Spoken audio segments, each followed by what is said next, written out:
প্রথমে কড়াইয়ে তেল দিয়ে দিলাম, সর্ষের তেল দিয়ে ভাজা করব। এটা করব আলু ভাজা, অন্য ধরনের আলু ভাজা। তেলটা গরম করে নিয়েছি, এবার দিয়ে দিচ্ছি একটু মোটা মোটা ধরনের আলু ভাজাটা। আলুটাকে কেটে নিয়েছি, মানে ফ্রেঞ্চ ফ্রাইয়ের মতো, অনেকটা ফ্রেঞ্চ ফ্রাই, কিন্তু এটা ফ্রেঞ্চ ফ্রাই নয়। হ্যাঁ ওটা তো ডিপ ফ্রাই হয়, এটা একটু তেল কম।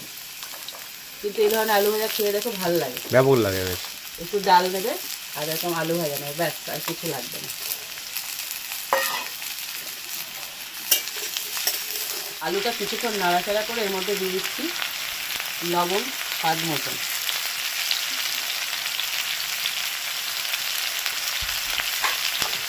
হলুদ গুঁড়ো,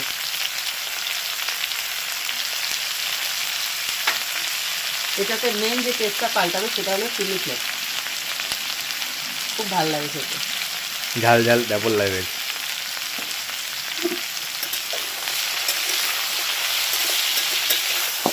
আলুটা নাড়তে নাড়তে অনেকটা যখন ভাজা হয়ে যাবে, এরকম চেপে দেখবে অনেকটা হয়ে এসছে, ঠিক সেই সময়টা দিয়ে দেবে পোস্ত। দেখবে আলু ভাজার গায়ে কি সুন্দর ডিজাইন হয়ে যাবে, হ্যাঁ। খেতেও খুব ভালো লাগবে। খেয়ে দেখো খুব ভালো লাগে। বেশি নয় কিন্তু, একদম অল্প, জাস্ট আলুর গায়ে একটা কোট তৈরি হবে।